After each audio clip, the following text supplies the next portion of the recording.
알고 있었어. 은호가 너 여동생이라는 사실. 지역의 목소리는 얼음장처럼 차갑고 단단했습니다. 그 한마디가 성재의 세상을 송두리째 무너뜨렸습니다. 발밑이 꺼지는 듯한 감각과 함께 숨이 멎었고 귀에서는 이명이 울렸습니다. 친구라고 믿었던 지역의 얼굴이 낯설게만 보였습니다. 배신감이라는 단어로는 다 표현할 수 없는 감정이 뜨거운 쇳물처럼 온몸을 휘감았습니다. 성재의 입술이 경련하듯 떨렸습니다. 알고 있었다고. 그런데 왜 나한테 한마디도 안 한 거야? 내가 그러고도 내 친구야? 분노로 터져나온 목소리는 끝이 갈라졌습니다. 하지만 지역의 눈빛에는 한치의 흔들림도 없었습니다. 그는 무너져 내리는 성재를 똑바로 마주하며 나지막이, 그러나 모든 것을 꿰뚫는 듯한 어조로 말했습니다. 내가 몇 번이나 말했잖아. 너하고 은호는 절대 안 된다고. 이게 바로 그 이유야. 짧은 대화는 두 사람 사이에 놓여있던 십수년의 우정을 산산조각 냈습니다. 성재는 더 이상 지역을 친구로 볼 수 없었습니다.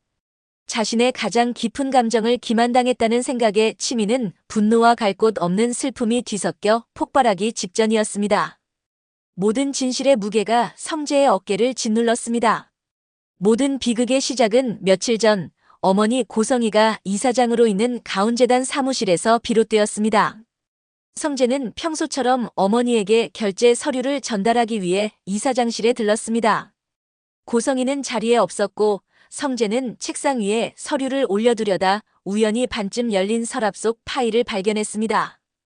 특별 장학생 관리 파일이라는 제목 아래 너무나도 익숙한 이름 지은호가 적혀 있었습니다. 단순한 호기심이었습니다. 어머니가 왜 은호를 특별 관리하는지 궁금했을 뿐이었습니다. 성재는 조심스럽게 파일을 열었습니다. 그리고 그 안에서 자신의 눈을 의심하게 만드는 문서를 발견했습니다. 낡고 빛바랜 서류는 친양자 입양관계 증명서였고 거기에는 충격적인 사실이 담겨 있었습니다. 지은호의 친목한에 적힌 이름은 바로 자신의 어머니 고성이었습니다. 손이 떨려 서류를 놓칠 뻔했습니다. 머릿속이 하얗게 비어버렸습니다. 자신이 오랫동안 마음에 품어왔던 여자, 힘들 때마다 지켜주고 싶었던 그 사람이 사실은 어머니가 버린 딸이자 자신의 피 섞이지 않은 여동생이라는 진실. 그것은 감당할 수 있는 수준의 충격이 아니었습니다. 자신의 순수했던 감정이 한순간에 금지된 것이 되어버리는 끔찍한 경험이었습니다. 성재는 곧장 집으로 달려가 고성희를 다그쳤습니다. 고성희는 처음에는 시치미를 때려 했지만 성재가 내민 서류 앞에서 결국 모든 것을 인정했습니다. 그래, 맞아. 은호는 내가 낳은 딸이야. 고성희의 목소리에는 일말의 죄책감도 없었습니다. 오히려 모든 것을 계획했다는 듯 차분했습니다. 왜 저한테 말하지 않으셨어요? 제가 은호를 어떤 마음으로 보고 있었는지 아시면서. 성재는 절규하듯 외쳤습니다. 그의 마음이 갈기갈기 찢어지는 고통은 고성희에게는 중요하지 않은 듯 했습니다. 내 감정 따위가 중요한 게 아니야. 중요한 건 은호가 내 계획에 필요한 아이라는 사실이지. 넌 내 아들이니 내 뜻에 따라주면 되는 거야. 어머니의 냉혹한 야망 앞에서 성재는 무력감을 느꼈습니다. 그리고 그 순간 또 다른 의문이 머리를 스쳤습니다. 언제나 은호와 자신 사이를 막아서던 지역. 유독 두 사람이 가까워지는 것을 경계하던 그의 모습이 떠올랐습니다. 설마 지역은 알고 있었던 걸까? 그 의심이 성재를 지역에게로 이끌었고 결국 가장 끔찍한 진실과 마주하게 된 것이었습니다. 한편 이 모든 폭풍의 중심에 있는 은호는 아무것도 모른 채 자신의 삶을 지키기 위해 고군분투하고 있었습니다. 하지만 그녀의 평온은 동생 강호에 의해 무참히 깨졌습니다. 동사무소에서 우연히 자신과 은호의 관계 서류를 확인한 강호는 배신감에 휩싸여 은호의 카페로 쳐들어왔습니다. 카페 문이 거칠게 열리고 잔뜩 흥분한 강호가 성큼성큼 은호에게 다가왔습니다. 누나. 아니, 이제는 그렇게 부를 자격도 없는 건가? 도대체 뭐야? 왜 나한테 이랬어? 친누나도 아니면서 무슨 자격으로 나한테 이래라 저래라 간섭하고 내 인생을 억압했던 거냐고. 강호의 날 선 외침에 카페 안의 모든 시선이 집중되었습니다. 은호는 갑작스러운 상황에 얼굴이 새하얗게 굳었습니다. 강호야, 그게 무슨 말이야? 어디서 뭘 들은 건지 모르겠지만. 뭘 들어? 내 눈으로 직접 확인했어. 친양자 입양? 상속 포기. 전부 다 봤다고. 넌 내 친누나가 아니었어. 그런데 왜 나한테 엄마라도 되는 것처럼 굴었냐고. 지금까지 날 통제하고 가르치려 들었던 모든 게 다 위선이고 가짜였잖아. 강호의 목소리는 단순한 분노를 넘어 깊은 상처와 버려졌다는 공포가 뒤섞여 있었습니다. 은호에게 강호는 세상의 전부와도 같았습니다. 부모님을 일찍 여의고 오직 동생 하나만을 바라보며 살아왔습니다. 빚을 갚기 위해 자신의 청춘을 희생했고 강호가 엇나갈 때면 가슴을 치며 눈물 흘렸습니다. 그 모든 것이 가족이라는 이름 아래 당연한 것이라 믿었습니다. 그러나 그 믿음의 근간이 송두리째 흔들리는 순간이었습니다. 때마침 카페에 있던 지혁이 급히 강호를 막아섰습니다. 강호야, 진정해. 누나가 어떤 마음으로 널 챙겼는지 너도 잘 알잖아. 피가 섞였는지가 중요한 게 아니야. 함께 살아온 세월이 진짜고 누나가 널 위해 모든 걸 바친 게 사실이잖아. 하지만 이성을 잃은 강호에게는 아무것도 들리지 않았습니다. 형은 빠져. 형이 뭘 알아. 내 입장에서는 전부 사기당한 기분이라고. 내가 친동생이 아니라는 걸 알면서도 숨긴 채 누나 행세, 엄마 행세를 했던 거잖아. 차라리 처음부터 솔직하게 말했어야지. 왜 나를 더 비참하게 만들어. 은호는 차가운 공기 속에서 간신히 목소리를 냈습니다. 강호야, 나도 몰랐어. 정말이야. 나도 지금 처음 듣는 이야기야. 믿어달라는 은호의 애원은 강호의 분노에 기름을 붓는 격이었습니다. 몰랐다고. 몰랐는데 어떻게 그렇게 나한테 완벽한 누나인 척할 수 있었어. 왜 내 인생에 사사건건 끼어들었냐고. 그냥 모르는 사람이었으면 차라리 고아원의 다른 아이였으면 이렇게까지 비참하지는 않았을 거야. 그 순간 성재가 카페로 들어섰습니다. 그는 무너져 내리는 은호를 더는 지켜볼 수 없었습니다. 강호야, 그만해. 내가 화나는 건 이해하지만 말이 너무 심하잖아. 은호가 널 망치려고 그런 게 아니란 거 너도 알잖아. 너 빚 갚아주려고 자기 적금 깨고 너 때문에 밤새 울던 사람이 은호야. 그 모든 진심을 거짓이라고 말할 셈이야. 강호는 성재의 말에도 물러서지 않았습니다. 그럼 더 화가 나. 친누나도 아닌데 왜 그렇게까지 했는데? 동정이었어? 아니면 나중에 내 앞에서 생색내려고? 그냥 내버려뒀으면 됐잖아. 왜 나를 속여서 나를 더 초라한 놈으로 만드냐고.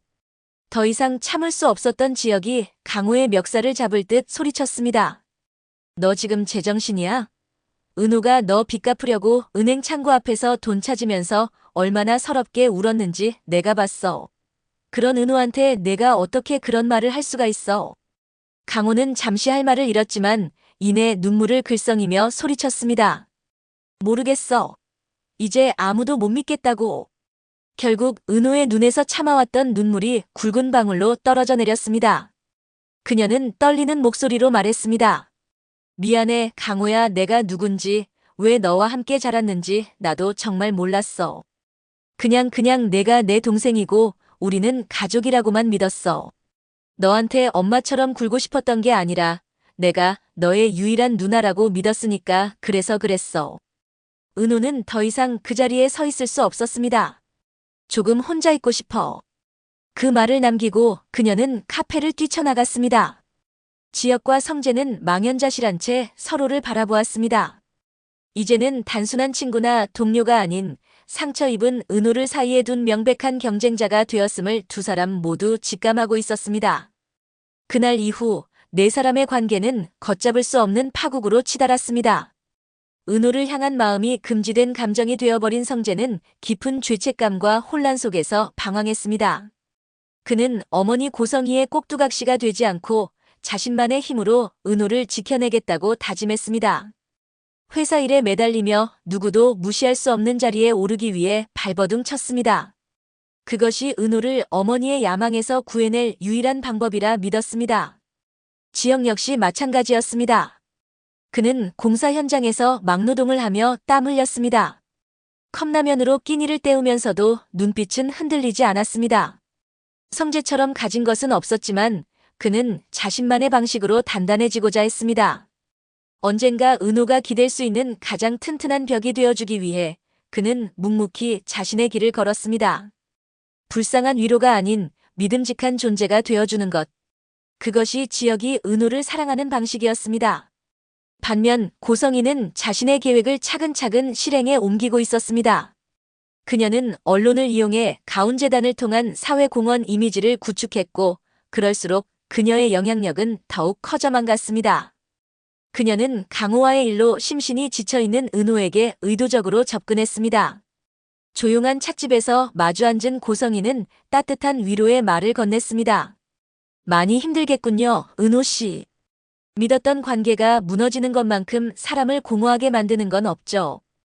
은호는 경계심을 풀지 못하면서도 자신의 속마음을 조금 내비쳤습니다. 제가 누군지조차 모르겠습니다. 제가 지켜왔던 모든 것들이 의미 없는 것처럼 느껴져요. 고성이는 기다렸다는 듯 부드럽게 은호의 마음을 파고들었습니다. 그럴수록 더 강해져야 해요. 주저앉아 자책만 해서는 아무것도 변하지 않아요. 은호 씨 눈빛을 보면 알 수 있어요. 겉으로는 강한 척하지만 속은 누구보다 여린 사람이라는 걸. 내가 도와줄게요. 당신이 더 단단해져서 누구도 당신을 함부로 흔들 수 없게 만들어주겠어요. 고성이는 작은 선물 상자를 내밀었습니다. 그 안에는 값비싼 만년필이 들어있었습니다. 마음이 흔들릴 때마다 이걸로 당신의 생각을 기록해요. 포기하지 않고 기록하는 사람만이 결국 원하는 것을 얻을 수 있어요. 이건 내가 주는 용기예요. 은호는 자신을 알아봐주고 손을 내밀어주는 고성희에게 조금씩 마음을 열기 시작했습니다. 하지만 그것이 자신을 더 깊은 심연으로 끌어당기는 거미줄이라는 사실은 까맣게 모르고 있었습니다. 고성희의 진짜 목적은 은호를 자신의 후계자로 만들어 자신의 야망을 완성시키는 것이었습니다.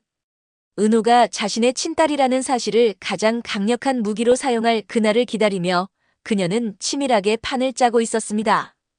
성재는 그런 어머니의 계획을 눈치채고 있었습니다. 그리고 지혁 또한 고성희의 위험한 야망을 직감하고 있었습니다. 두 남자는 서로 다른 위치에서 다른 방법으로 은호를 지키려 했습니다. 성재는 어머니의 그늘에서 벗어나 은호에게 당당히 서려 했고, 지혁은 세상의 비바람을 맨몸으로 막아서는 방패가 되려 했습니다. 한때는 가장 가까운 친구였던 성재와 지혁. 그러나 이제 두 사람은 은호의 곁을 두고 결코 양보할 수 없는 싸움을 시작해야만 했습니다. 출생의 비밀과 배신, 금지된 사랑과 위험한 야망이 복잡하게 얽히고 설킨 네 사람의 관계. 모든 진실이 드러난 지금 이들의 운명은 돌이킬 수 없는 소용돌이 속으로 빠져들고 있었습니다. 성재는 자신의 마음을 죄라고 여기면서도 은호를 포기하지 못하고, 지혁은 진실을 숨겼다는 죄책감 속에서도 은호를 지키려 합니다. 그리고 이 모든 것을 계획한 고성희의 야망은 점점 더 노골적으로 변해가고, 아무것도 모르는 은호는 자신에게 다가오는 운명의 그림자를 느끼지 못한 채 위태롭게 흔들리고 있었습니다. 과연 이들은 얽혀버린 운명의 실타래를 풀고 각자가 원하는 것을 지켜낼 수 있을까요? 구독과 좋아요는 사랑입니다. 영상 제작에 큰 힘이 됩니다. 감사합니다.